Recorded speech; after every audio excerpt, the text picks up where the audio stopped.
Tuning you in now to the LBX show with your host, Brandon Wiley.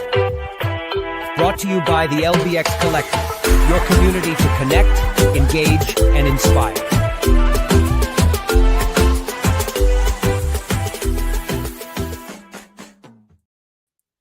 All right. Well, welcome everybody to the LBX show for August 3rd, 2025. And we've got a really simple, straightforward show for you today. So we are not going to do news you should know. We're not going to do open and shut or any of the other segments that we normally do. Instead, Kevin Williams and Adam Pratt, as you know, these guys are on a regular basis. They're here. They're running segments, either the arcade corner or open and shut. We got together and we decided to do a state of the industry conversation. There's a lot of turmoil going on in the industry, and we wanted to get in front of it and talk a little bit about it. So we're going to just do that. It's going to be a guest gab, and we're going to have that conversation, and that's going to be basically it. And then we'll wrap up at the very end. So that being said, coming up right after the break, we'll dive right into the guest gab. Intercard is the only cashless system designed, developed, and manufactured all under one roof. They introduced cashless technology to the amusement industry and have been leading the way for over 30 years.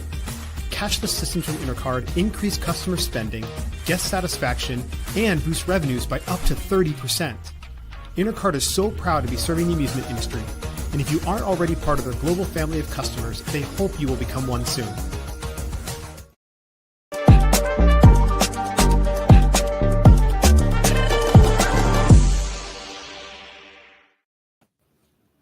All right. Well, welcome, Adam and Kevin. You know, we're all together here, and we're not talking about an expo of some kind. So usually when we all come together for Guest Gab, we're talking about Amusement Expo or IAPA or Bowl Expo. But we got something different to talk about today. And this is, we're having some conversations in our WhatsApp channel, and basically, I think we're seeing some movements happening in the industry, especially with some of the larger brands, some shakeups, and some other stuff happening. And we just wanted to get ahead of some of what we feel like is going to be some news and other stuff that's going to happen in the next few months to a year, and we just wanted to get ahead of it and put it in perspective and have a little conversation about it. So, you guys ready to dive in here? Let's do it. All right, perfect. All right, so Kevin, since you put this deck together, I'll let you lead the hit the mouse button to move us forward. But take it away. Take it away. All right, so it's my fault then. You get 100% of the blame for everything. Yes. Well, KWP is down there in the corner, so I don't know. Oh no! The situation is, as Brandon has excellently laid out, is that we want to get ahead of. There is from the positions that we're all in, we're hearing the burbling and the rumor mills and the discussions away from the front. And we really don't want to discuss the rumors. We just want to put a perspective on really the situations that are impacting a number of companies, and so that everybody takes this on board with a correct perspective. And one of those first of those companies that we've been hearing a lot about is our friends at Pinstripes. Now, just to give the overview, the company has taken on a lot of investment over the years. They have tried to restructure themselves, and then we had the announcement that they were actually in consideration of taking on bankruptcy protection, Chapter 11 from the US court perspective. And there are a number of reasons why Pinstripes has found themselves in this kind of dilemma. Yeah. I mean, I think a few of these. Well, and just as another, there's the possibility that as a result of their Chapter 11, they actually have said that they might need to close all 18 of their locations completely. They're worried about being delisted from the New York Stock Exchange as well, and so they really are struggling here. And I think one of the things we've talked about, I've mentioned it before, I think on some sound offs and other discussions with Pinstripes is. They really overbuilt for what they offer from a entertainment or entertainment standpoint. So their restaurant is so large compared to their entertainment components. They really are, I feel like, a restaurant first with a little bit of entertainment, whether it's some small bocce, some bigger bocce, or some mini, I would say like duck pin lanes. And but those are all almost like afterthoughts to the overall bar and the restaurant. And I think that's one of the major issues that they've had. The real estate is just absolutely monstrous for what they actually provide. What's the typical or average size of a Pinstripes? Between 15 and 18,000 square feet. It's got to be between 15 and 20,000 square feet. Yeah. Which is really big for a restaurant. They normally comprise at least 7 or 8 amusement pieces now after positioning themselves, but their main focus has been on their bowling, which is mid-scale bowling, their karaoke, their outdoor entertainment, and of course their F&B. And they are held up by some as an example of the problems that the entertainment market is suffering. But we can go into more details about what we mean by entertainment as we move through this. I would just want to make it clear that the management, on announcing that they were evaluating going into Chapter 11 protection, was adamant that they would try and keep the lights on across as many of their 18 facilities as possible. And another quick question, where are most of their facilities located? Like, are they kind of in a particular region of the States, or are they kind of spread out? They have been generally spread out, although I want to say, at least mostly on the East Coast. I know there's a large location that just recently opened in Orlando. I would say recently, about a year and a half ago. And I've been to that location. Another example of just a massively overbuilt custom building. And just to clarify too, I did look it up. The Pinstripes locations average actually between 23,000 and 30,000 square feet. So this is really large for a restaurant. It's large for an FEC in general. I mean, that's not large for an FEC. It's a pretty standard FEC trampoline park size. But when you think about like a trampoline park that's 30,000 square feet, they have unlimited volume. Kids can come in. They have very little overhead other than staff costs and some other things once kids are in there. So the margins are significantly higher, where with Pinstripes, they're a restaurant. And if they're going to pack out their restaurant, they have lower margins and they have to pack it out. And how many people are going to come in there and do that? One of the other issues is that they've chosen two attractions, their anchor attractions, bowling and bocce, that require a lot of square footage for, again, not very many people. So the revenue per square foot is also going to be lower for their attraction model, in addition to the fact that they've devoted so much of their space to restaurant.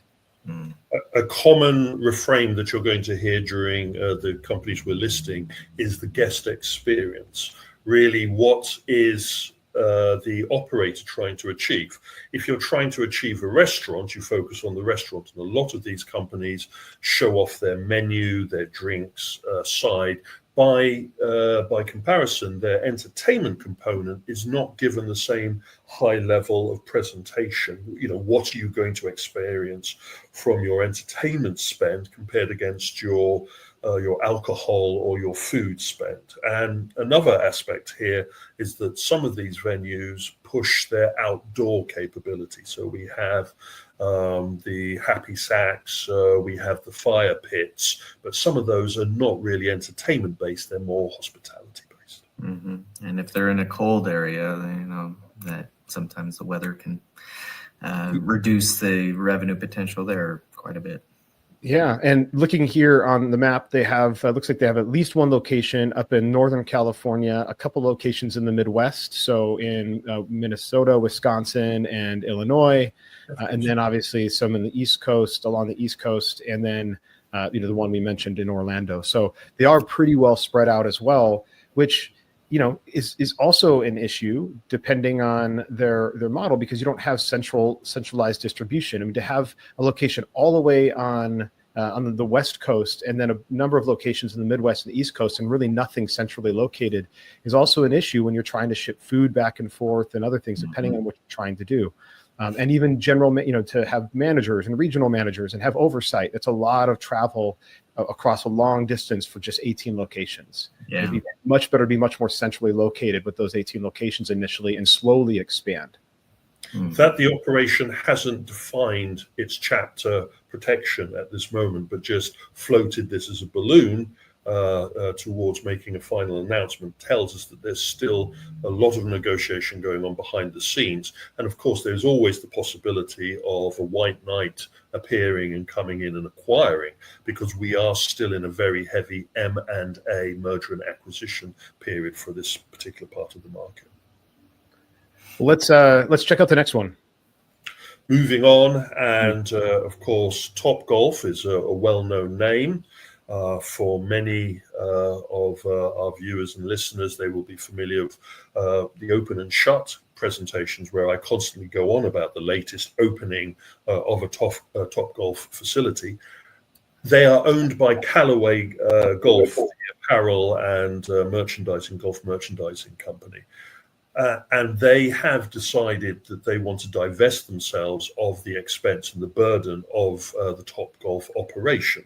Now, this is a little confusing, because originally this was going to be happening at the end of the year, and now we've been informed internally that this has been accelerated, and that the divesting of the Topgolf's over 110 facilities will be taking place in the next 2 or 3 months.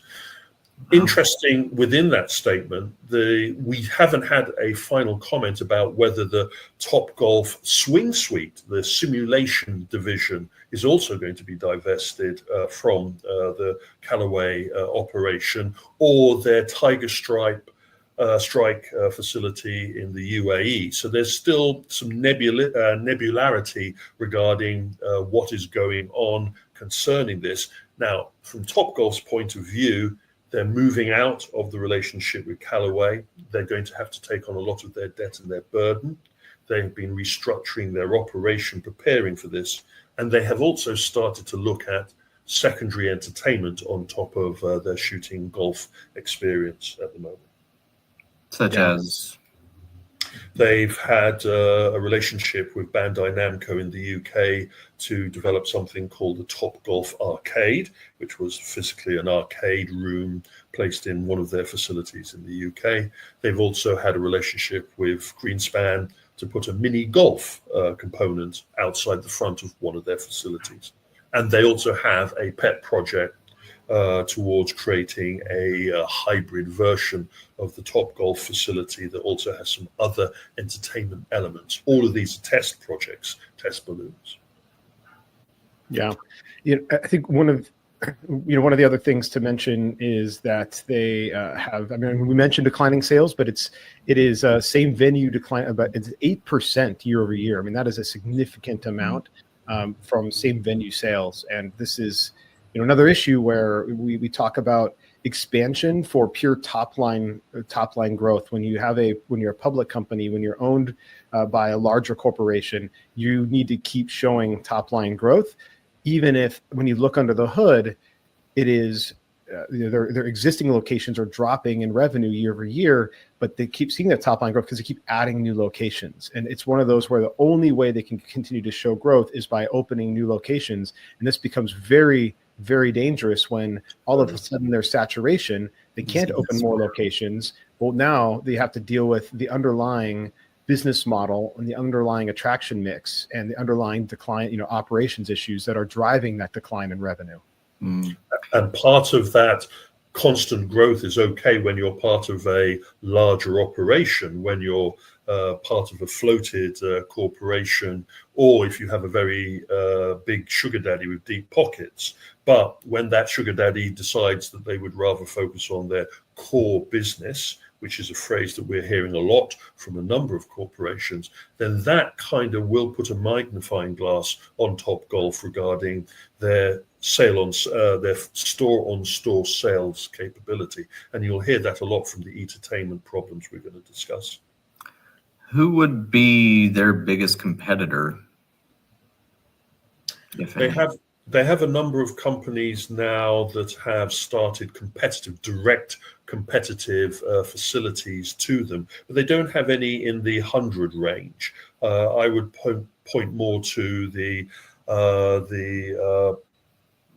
some of the FEC facilities now, as well as a lot of the lounge golf simulator facilities as the kind of competition, the flight suites, the five irons, though they don't have the same real estate, they do offer the same kind of entertainment to their core audience. Brandon? Yeah, I mean, to add on to that, I mean, you see small regional competitors where you have a developer who basically copied the Topgolf model. They had some land and they opened up 3 of these in a region or something like that, and so they kind of keep Topgolf boxed out of that particular area. We do see that happen. Obviously in Vegas, there's Atomic Golf, which is has its own issues, but was basically a Topgolf competitor. Going to the database, companies such as Golf Lounge, Drive Shacks, you've said Atomic Golf, but these are all onesies, twosies, threesies, foursies, rather than 100 facilities. But I do kind of imagine that with enough of them out there, it's kind of a decentralized way of competing and chipping away at this revenue. That's maybe part of the challenge there too, since I don't know if anybody's doing anything particularly innovative beyond the original concept. It's the McDonald's syndrome, where McDonald's didn't have any competition for a long period of time until Burger King and Arby's and all of the others started to erode their core business. Yeah, one of I think Topgolf's longer term issues. Let's say they can solve for some of their same venue sales declines, but I think one of the issues that actually is probably impacting them is the fact that their gameplay can't change. At the end of the day, you're swinging a club and you're trying to get it into holes in the ground out in the out in the driving range, and they've tried to do things like integrate Angry Birds graphics into depending on where your ball lands, and if it goes in a hole, you knock down some Angry Birds on the screen next to you. But that's no different than rolling a bowling ball down a lane, hitting some pins, and then looking up at the screen and watching something happen up there, right? So I would actually say the bowling experience is more immersive than the golfing experience. Yeah, well, and it requires less square footage too, but also you have, but you now have a Brunswick Spark, or you have a Neoverse, right? And you have other ways to interact with the game and create different gameplay on the bowling lanes. Topgolf doesn't have that, and so the only thing they can do is continue to partner with Marvel and Rovio and others to try to have screen changes, and that gets expensive, right, with IP. And so you have basically this big, large, massive built facility that you fundamentally can't change the gameplay. So when people come and they play, unless they're really into golf and they're there to just swing the clubs, then there's a lot less reason to continue to go to Topgolf. So repeat visitation it becomes an issue. And so they have to go to regions where there's high population. But when you start to cross that 100 location threshold, the numbers of cities and towns that can support a Topgolf on an ongoing basis that list begins to really get small. And we have a situation that we're going to be seeing a lot from all of these companies we touch upon, which is not just the site-on-site decline in revenue, but also the major decline in the group visitations, the group bookings. And that, Topgolf is a perfect example of a venue that is really visited not by onesies and twosies, but by groups of players taking over a bay. And if they're not turning up, you've got problems with your model.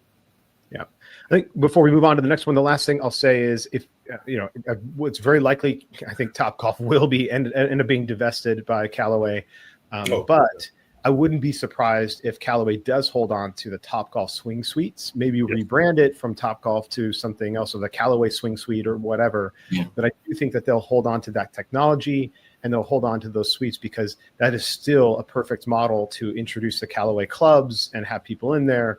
And as we've seen, the growth of not just growth, but I would think near saturation when we actually look at some of the numbers of how many of these golf suite sims are out there. But that, I think, is a much more well-aligned, growth platform for Callaway. Proven growth platform compared to the problems that you have with the Topgolf shooting range experience.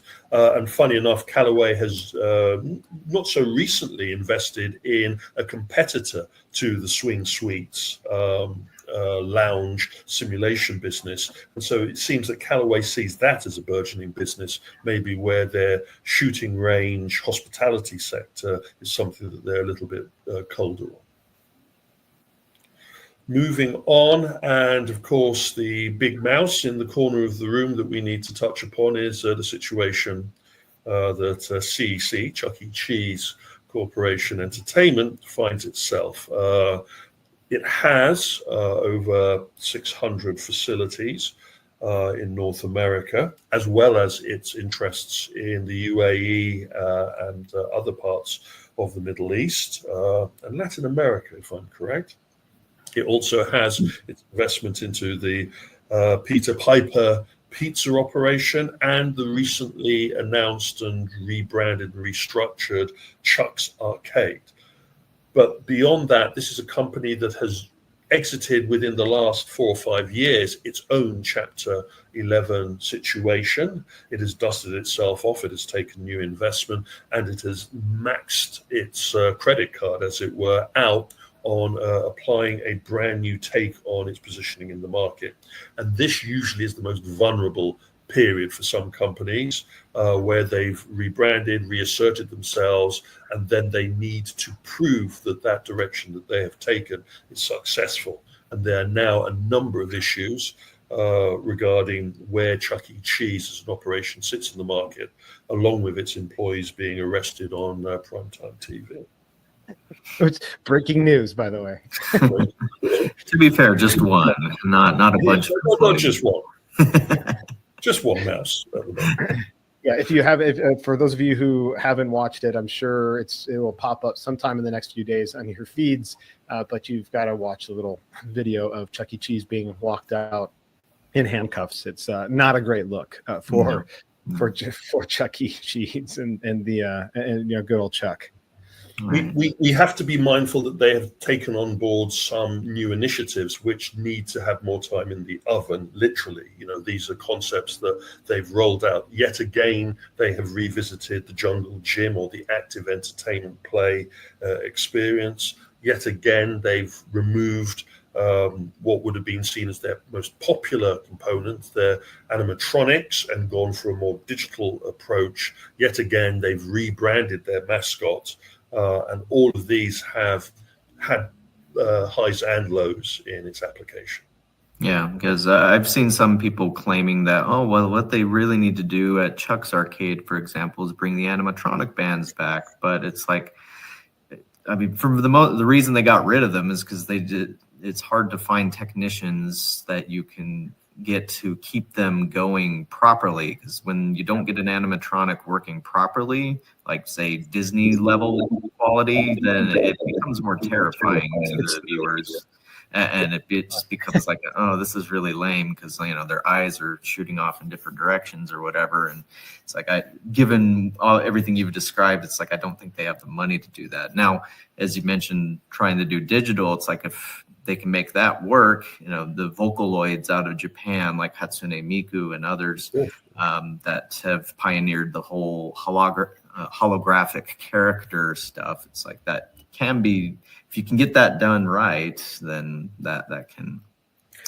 ABBA Voyage done with Chuck E. Cheese would be a great approach. But, as you said, do they have a bottomless pit of money to be able to invest in that?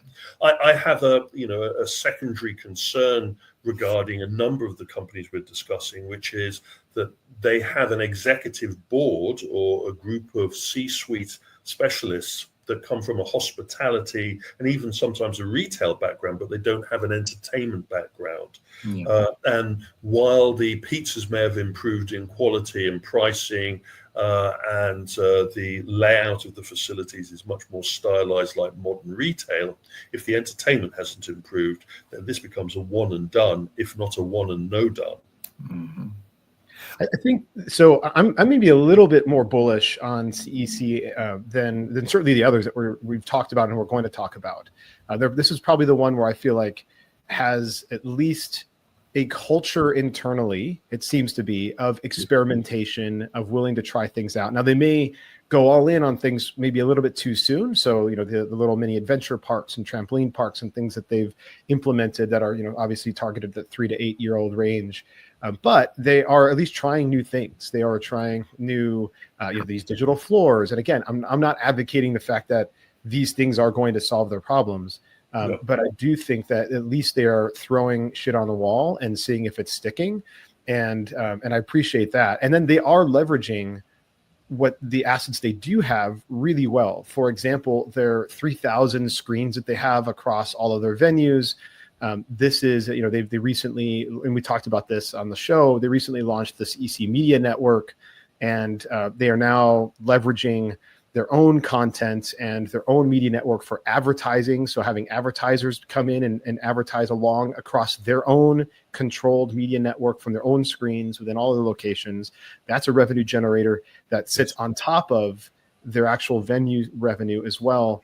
And then their relationship with Future Today that they connected with to basically get their content off their screens and into the homes as well, right alongside Coco Melon and Blippi and Ryan and Friends and others. That this is their own content that they're creating, getting out into homes, hopefully getting kids to get excited about Chucky, and then coming in and then interacting with a Chucky in real life. So this is almost like the Disney approach to developing their own IP and content that gets the kids hooked, excited to come in and meet those characters and hug those characters in person, and then have some arguably better food than Chuck E. Cheese certainly had when we were younger, when we were taking our kids to Chuck E. Cheese. They didn't have Chuck E. Cheese when I was a kid.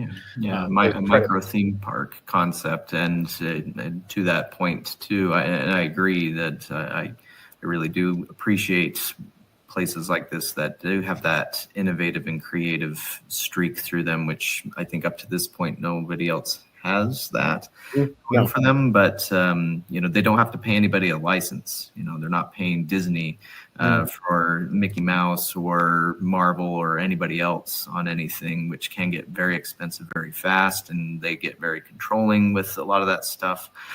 So that also allows them more of that freedom there. And so I do think they have perhaps the best chance of keeping it going and pulling out. And there was another thing that they did not too long ago. I think it was birthday cakes that they were getting into, or was it ice cream? I can't remember exactly.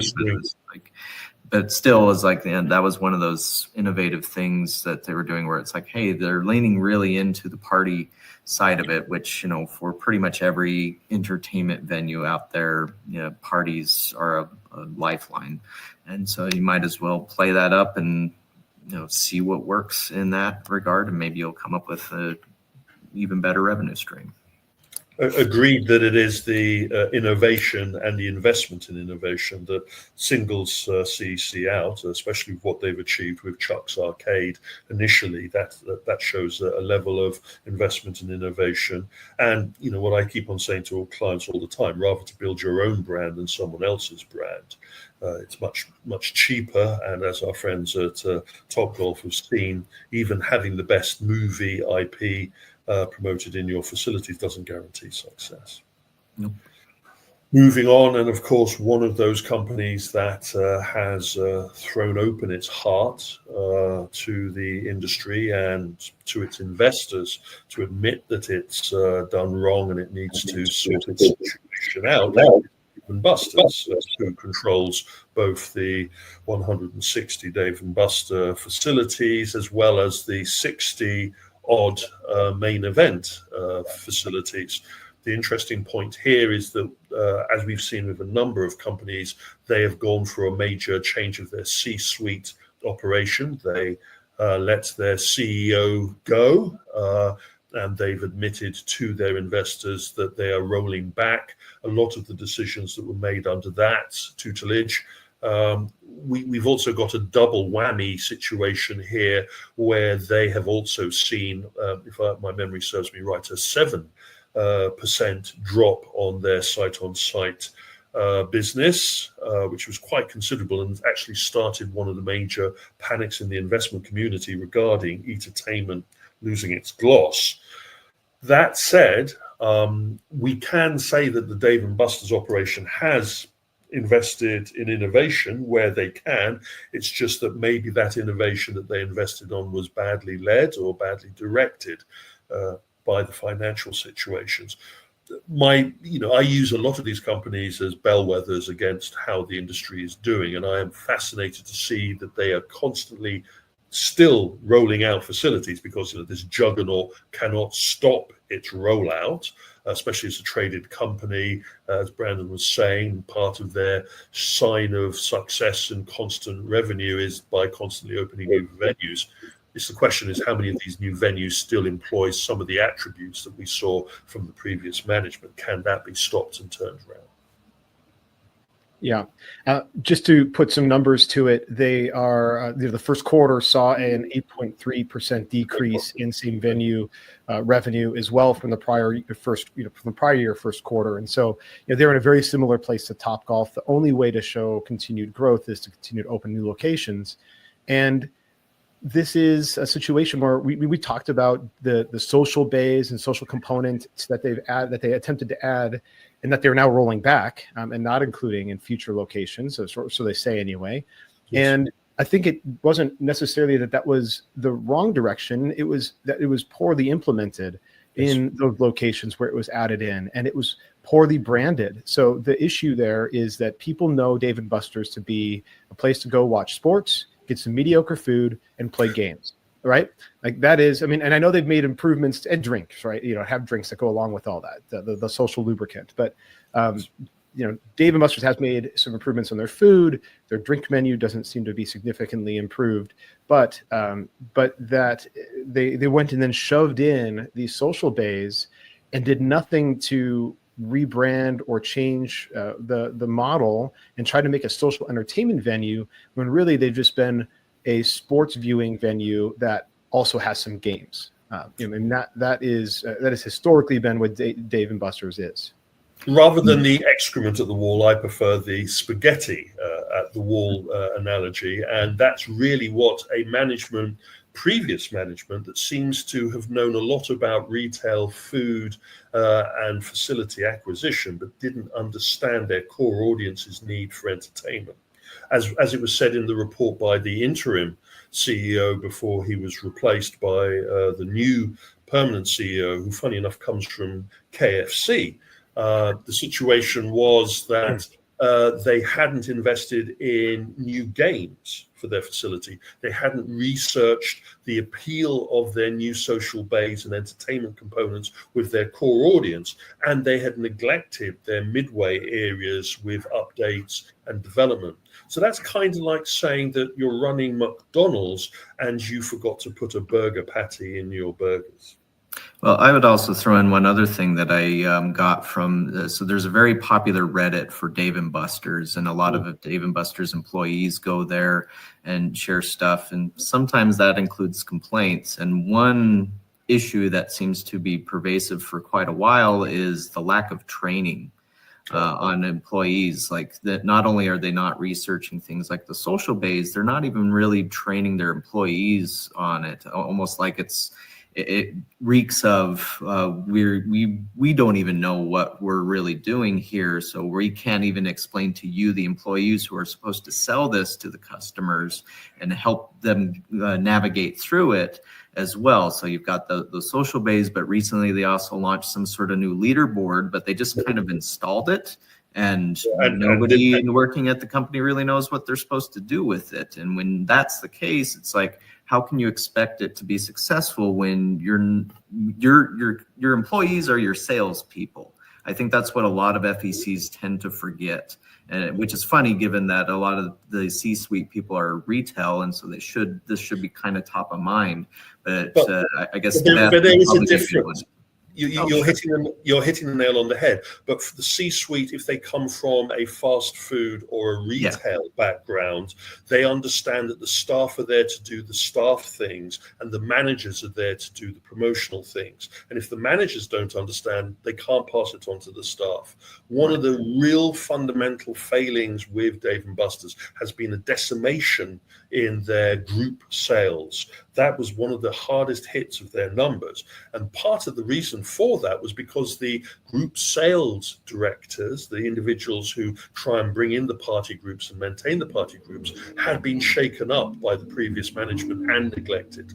And you hit the nail on the head very well, talking about the discomfort from the employees, I can, as one that has to spend time with the training side as well as the promotion side, you look at what an operation like Andretti's does to get the message across to their staff so they understand what they're trying to sell. They even understand how to play the games that they are trying to promote, compared to what sadly some Dave and Buster's, which was a desert where you walked through the front door and what you saw is what you got, because no member of staff understood how to promote it.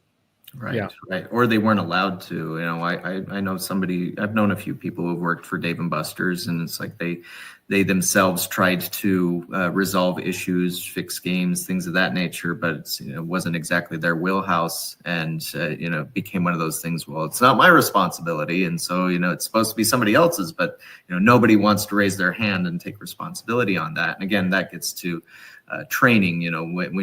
When your staff is poorly trained from management on down, then you're going to have these pervasive issues, and it's going to make the locations a much tougher thing to become a revenue generator and such. And so I know this is more Beth's wheelhouse and everything, but it stands out to me, not just with Dave & Buster's, but some other FECs as well, especially when you start seeing a lot of customer complaints on social media, and the employees are doing this or they're doing that, and it's like, well, this is ultimately the root of the problem is a training issue. And it's like, you can have a great vision and you can try innovative things, but it doesn't matter if you're not using your employees and teaching them, teaching them your vision to implement those innovations. Yeah. I think it does come down to I think actually a lack of really strong cohesive vision, right? I think that was actually a part of the problem. But then even when they did have, ideas around the leaderboards, or they had ideas around the social bays,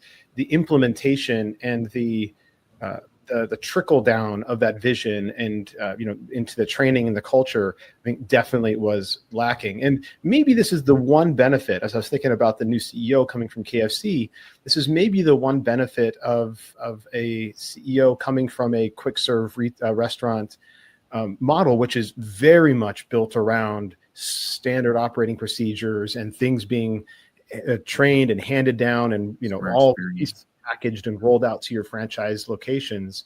Like, this is maybe the one benefit, that he can bring that type of expertise into this organization and be able to infuse the vision all the way down into the lower ranks. Yeah. One of these, two of these. If he's not prepared to listen to his staff, if he isn't prepared to observe what the market is doing, then it doesn't matter. But I hope, fingers crossed, because we're hoping that all of these companies can find a path to return to profitability.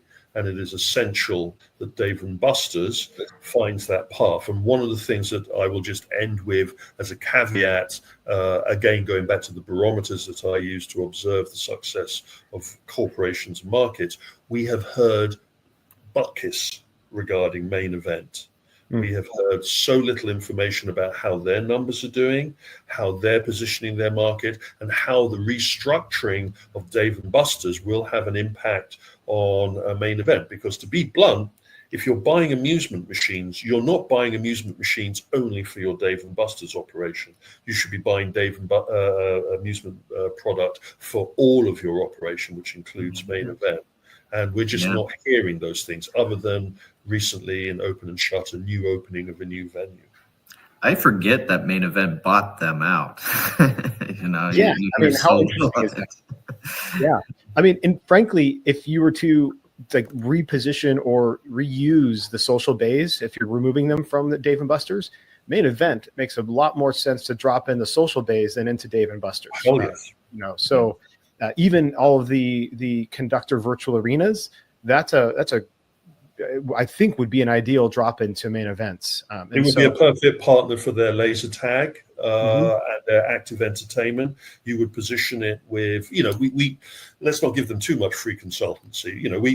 There are ways to address this, which they don't seem to know. And I wonder if it's because they don't know, it's because they don't know what they don't know. And one thing about C-suites is they do not like to admit that they don't understand the situation in front of them. And many of these individuals don't have an entertainment background. Many of them would not be aware of the problems they've had with Rock'em Soccer, or they wouldn't be aware of the problems that they had with Hungry Hippos, successes that were pushed into failures because of maintenance, operation, and bad leadership. But again, we need to move on. And we also have to be mindful that Dave & Buster's is a traded company, and we should be getting more transparency one way or the other about a main event in the coming weeks, no matter how much they may not want to talk about it. So you're saying, before, as we move on, but you're saying that the KFC doesn't have entertainment? That the CEO coming over from KFC, he doesn't know entertainment? That's weird. I'm being sarcastic. Yeah, no, but also I'll counter your sarcasm with the blindingly obvious observation. No one individual can steer the direction of a company. Every CEO that walks into a company brings in his C-suite of executives. And amongst those people are people that know accountancy and gaming and retail and hospitality. And we'll be really interested to see the quality of those people he's brought in. One that is on the periphery of our radar, Elevate, Fun, and their facilities. 3 facilities, but a company with a very high rate of investment, where they are looking at moving forward and establishing their brand in the market, but in a position where they may have suffered some stumbling pains in trying to establish themselves into the market. And I'll throw this to you, Adam, to give a little bit more of an overview of the problems there.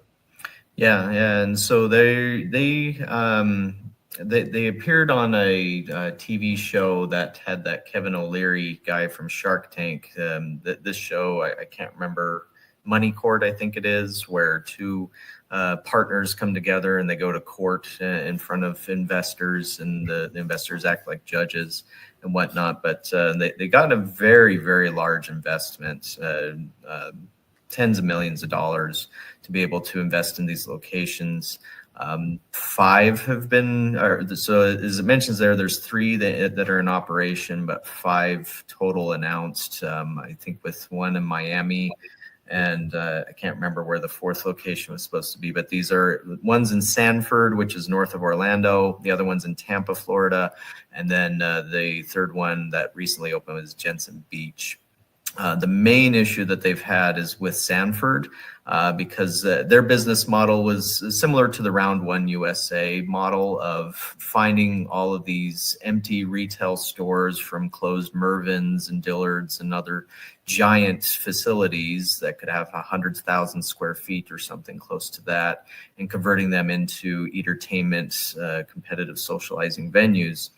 And with the Sanford location, which was their flagship, first to launch a few years ago, the main challenge is that it did not save the mall that it was attached to. The mall itself ended up closing operations. And so the facility itself has still been open.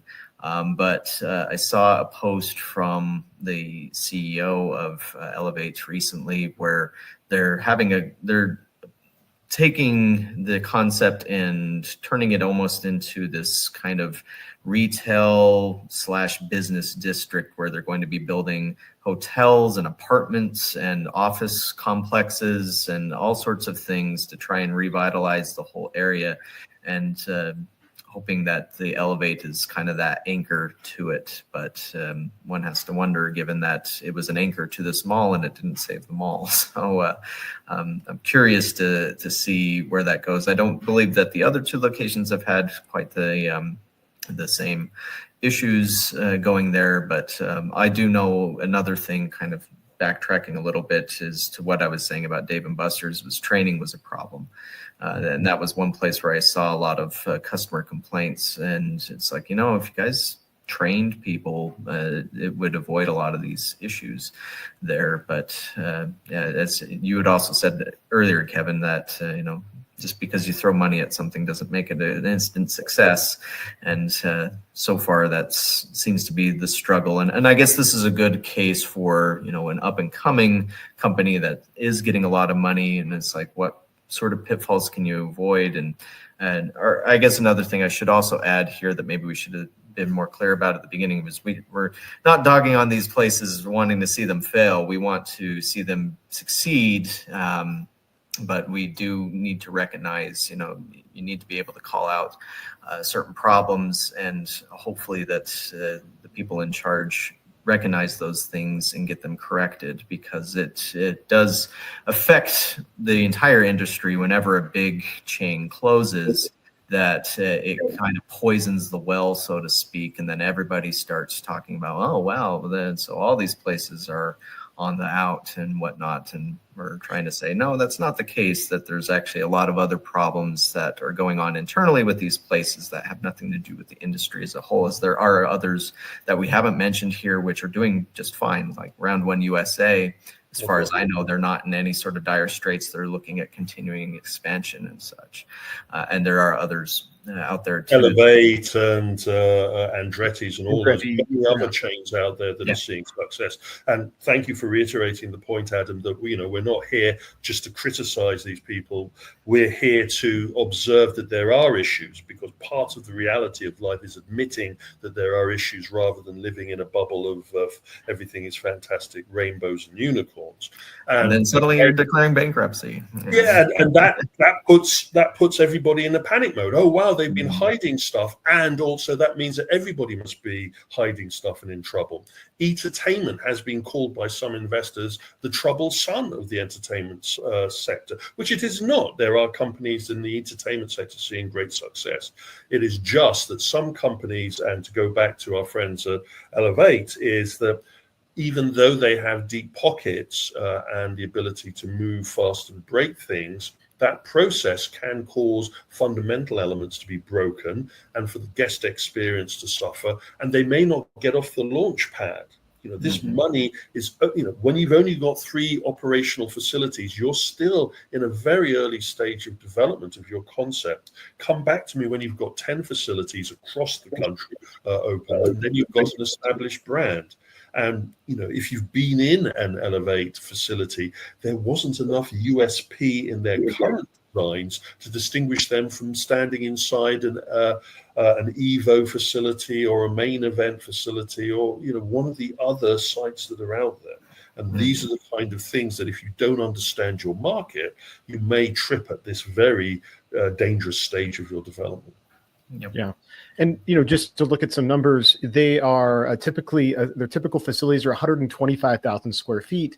Their attraction mix is not differentiated from all of the brands you just mentioned, including Andretti. In fact, their attraction mix is probably most closely aligned with an Andretti karting, which also happens to exist in Orlando, for example, and some of these other markets. And so when people are making a decision to go to an Andretti or an Elevate, well, what are they making that decision on? And an Andretti's are typically around 80,000 square feet. So they also have less square footage to have to worry about. And, from a financing standpoint or from a overall cost of sales standpoint. And so this is one of the issues I think that Elevate is going to have. And I think they're beginning to see that already. They've got all of this space in 125,000 square feet, and then they're coming out. They've barely opened 3 locations. They've announced that they're going to be opening up in Miami and Jacksonville. Those are the other 2 coming soon locations.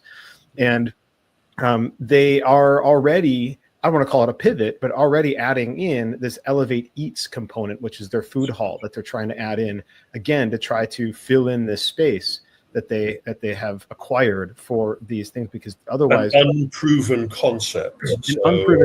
Already Elevate Fun is an unproven concept, and then to come in and add an Elevate Eats also on top of that to now try to manage a food hall alongside an entertainment facility, I think is really begin to stretch them thin.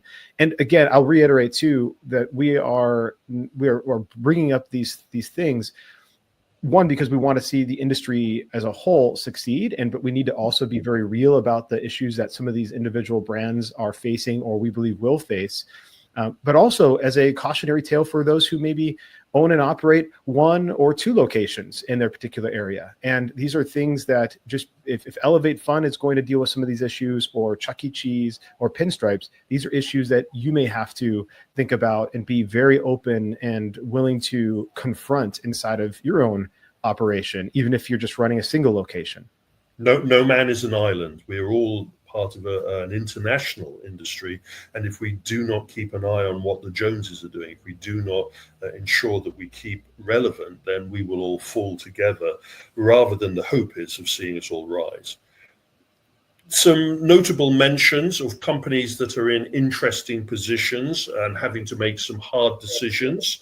One of those, of course, is our friends at Immersive Gamebox. They claim over 100 facilities, either operated or franchised. Some of those are actually installations of their immersive Gamebox installations within other people's properties, such as their partnership with Gravity Max in London. But they have gone through quite a troubled situation. They had to take on major investment and were near enough acquired by an investment fund to reposition the company, change the C-suite management, and move forward. This company is one that depends very heavily on its properties that are licensed IP, their relationship with Netflix, their relationship with some of the other movie brands, as well as having some of the children's brands, such as Paw Patrol, as content that is available. And they're a company now that's trying to define themselves in a market that is trying to understand where XR, augmented and mixed reality entertainment fits into the general entertainment locale. The next one, of course, is Sandbox VR, working very hard to achieve their 200 facility rollout. Very strong partnerships with franchise. Now they're focused more on a franchise model than a self-operation model, as well as their relationships with IP holders. They have established a very strong relationship with Netflix, which will be expanded with the opening of the Netflix house and their involvement. And then at the end of this kind of rundown of the XR notable mentions is we have Dreamscape, which was the poster boy to virtual reality arena-based entertainment systems after the Void. Or when the Void went, that mantle was handed over to Sandbox VR and to Zero Latency. But in the background, Dreamscape has been holding on by its fingernails. It received vast amounts of investment, equal in some cases to what Sandbox and the Void received. It has now fallen down to only 2 facilities still open while trying to pivot into edutainment. That makes me wonder what happened to Hollowgate. I know they didn't have facilities necessarily. If we listed all of the VR and XR products that are in the interesting, notable stage, we'd be here for a lot longer. Let's aim by IALPA time in our post-mortem at IALPA. Let's list the companies that don't exhibit at IALPA. Yeah, I think really what some of these are struggling with is that there are, or at least tend to be, Immersive Gamebox being maybe an exception here because they have dropped in some of their actual cubes, we'll call them, into other facilities, as well as operating their own facilities. But these really fall into that same bucket that we've talked about, even with social entertainment, which is the single attraction model. The difference here is that it's single attraction, and while Immersive Gamebox is at least somewhat collaborative and has that social component, Sandbox VR does have a social component, but you've got something strapped to your face and it is still disconnected in a way that just doesn't work the same way from a social entertainment standpoint that others do. And they don't have a good F&B component to them either. So you come in, you maybe get a drink from a drink bot, and that's it in Sandbox VR. And so they don't have the full social entertainment model. So people are coming in only for the entertainment. And unless somebody's really into VR, for example, with Sandbox VR, their repeat visitation is going to struggle. Same thing with Immersive Gamebox. If you've played Immersive Gamebox once, you don't necessarily need to play it again, even if it's a different game. And so this is where the independent individual locations are really going to struggle if they continue to be independent on their own, which is why we've seen Sandbox VR try to partner with Atoka Social in the UK. Again, weird mix, but this is at least their attempt at realizing that they cannot continue to run and operate this type of model independently. Either these operations need to partner with an existing entertainment facility or partner with a destination that requires a mix of entertainment and has a dedicated audience. So our friends in Dreamscape, their pivot to a Riyadh facility has proven a success because they partnered with a mall operation. Again, their Geneva facility, which is their one of their earliest sites, is still operational. I have never really found the special source or the key reason why they have survived where the LA facilities and all of the others failed. And remember, Dreamscape had a relationship with AMC, the cinema chain, so you would have assumed that they would have been able to have pivoted into the cinetainment sector, which they haven't done.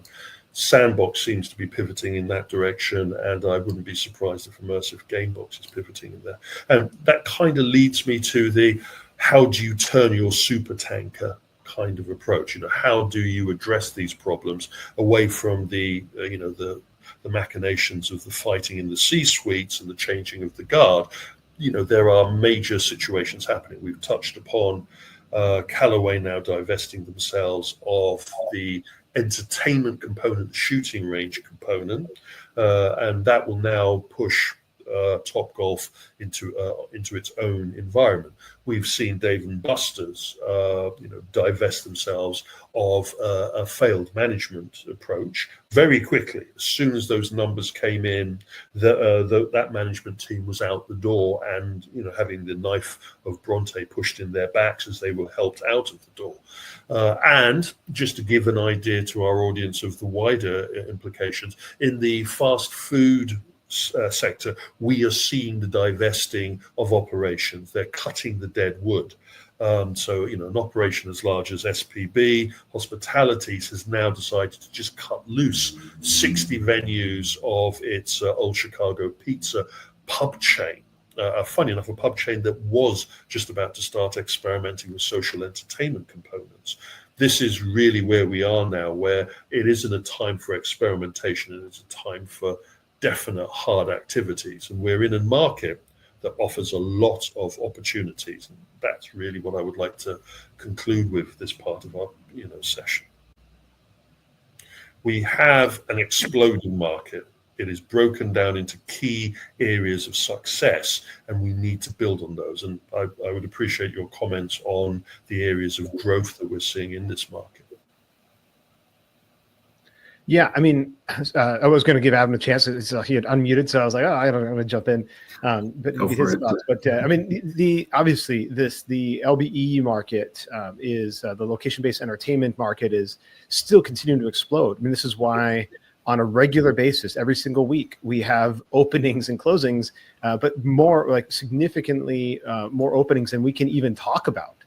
Yes. So we're seeing openings globally, not just here in the U.S. market, but globally. On a consistent, continual basis, and we're seeing chains successful as well. So, again, I think we're not trying to paint some doom and gloom picture at all. What we're trying to do is say, hey, there are some real challenges and real issues that some of these large chains have, are dealing with and have had experienced that we can learn from, and hopefully that they learn from to help elevate the entire industry. And so there are significant opportunities, especially in social entertainment. We're seeing lots of experimentation there. I think we're going to see some fallout from that as well. So we're going to see issues with, again, the same single attraction model issues that some of these like Flight Club and Electric Shuffle and others are going to run into, but they will evolve. And I think that we will continue to see some improvements in the overall location-based entertainment market. Mm-hmm. Yeah. I guess part of my hesitation was I did have a negative thought is that the danger I still see amongst all this is just the market saturation is the thing that I worry about. Like, that's what I'm seeing here locally. Like right now here, I'm in Salt Lake City, Utah, for those who don't know. And there's quite a few FECs, and there's a brand new one. There's a chain of movie theaters known as Megaplex. that's owned by the company who used to be the company that also owned the Utah Jazz. And they own a bunch of other stuff. But they've just started their own big game room concept. That's they've built out one of their bigger theaters and put in something kind of like a Dave and Buster's type game room in there. And for me, where I operate an arcade, it's like I'm one of the few people left that's just a small arcade guy, and I'm not part of a big chain or anything. But as I'm looking at future options, and if I was expanding into FEC, it's like, wow, there's quite a lot of competition. But I think that gets to your point of what can be done to continue market growth, and I think that I guess Chuck E. Cheese's is the one to look at. What innovative ideas can these chains do to differentiate themselves? Like we mentioned, Elevate, the problem is you don't know if we had the Star Trek transporter, it could just beam you straight into the middle of the room. Would you know that you're in a different facility from another one? It's like there has to be ways for every company to distinguish themselves. And as I've run my arcade for the past 17 years, that's what I've always tried to do is, what am I doing that's different from my competitors? And it's like, I don't necessarily want to be a monopoly, because to me in this industry, we do need each other. As you mentioned, Kevin, no man's an island. And it's like the more facilities that are out there, the more products there are, the more people that are employed, the more that everybody can do. But at the same time, I still need to differentiate myself. I have to put myself in the shoes of the consumer. And we can't forget that in this industry is like if you want to go out and have fun and entertainment with your family, what would be something that's positively memorable for you? What do you want to experience that you take away a good thing from, as opposed to wanting to leave a 1-star review? And so I think that's what the entire industry needs to maybe constantly be reevaluating. And also when it comes to things, as mentioned, training, I think a lot more facilities need to focus on that, because if you're a CEO or you're the C-suite of the company, chances are you're probably not coming across your customers too often. It's your employees that are going to be doing that. And so how are you training them so that they're providing that fantastic customer experience that is also aligning with your vision of innovation and your vision of entertainment as well? And so, yeah, there's definitely plenty of opportunities there. I guess the question is, are those in the C-suite realm open to those things to be able to take advantage of them and move the ball forward? We're looking at an industry that has a proven formula. This is a very successful industry that has decades of operation. We have been entertaining guests for a very long time, and we can trace back a rich history from our carnival and theme park and attractions backgrounds towards what we offer in the location-based entertainment sector. But that proven model, that proven business plan is dependent on, as Adam has touched upon, well-trained staff that can interact with our guests. And as Brandon has touched upon, that also requires a level of business fortitude and acumen that you can drive the growth of your business. And we are at a point now, as you said, of saturation. Bubbles can expand for only so long. And my concern, and I am using, as I've said in many of our sound offs and open and shut, I am using Texas, the state of Texas, as a barometer, because I have never seen so many entertainment facilities open within the last 24 months in one state than that we've seen in Texas. We have seen competitive socializing, FECs, location-based entertainment, active entertainment facilities. We have seen all of the gambit, and some escape rooms and mission rooms. And the issue is, when the bubble contracts, we will then start to see certain types of operations either merge or move off or have to change their business. And it is now how they change their business model to suit the changing economic and audience landscape that will help all of us grow and protect ourselves for our future. Awesome. Well, I think that is a good place to end for our special edition Guest Gab, and we hope everybody enjoyed it. And looking forward to seeing you guys on. It'll either be IAPA or it'll be another one of these where we have to all hop on and talk about a topic. So looking forward to it. Have a good one, guys.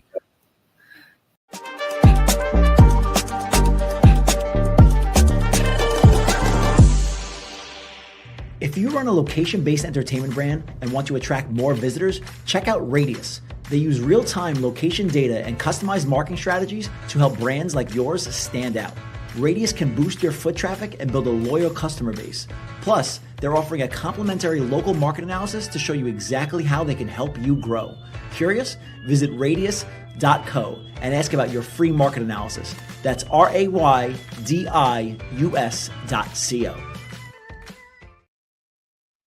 All right. Well, that wraps up our different edition of the LBX show this week. So stay tuned for Sound Off number 84 with Kevin Williams on Tuesday. This is coming up on Tuesday, the August 5th. So I was going to say the 29th, but that would be behind. So August 5th is the next Sound Off with Kevin Williams, number 85. Excuse me, not 84. I'm getting it all wrong here. But anyway, this is Brandon Wiley signing off. Stay tuned and keep kicking ass.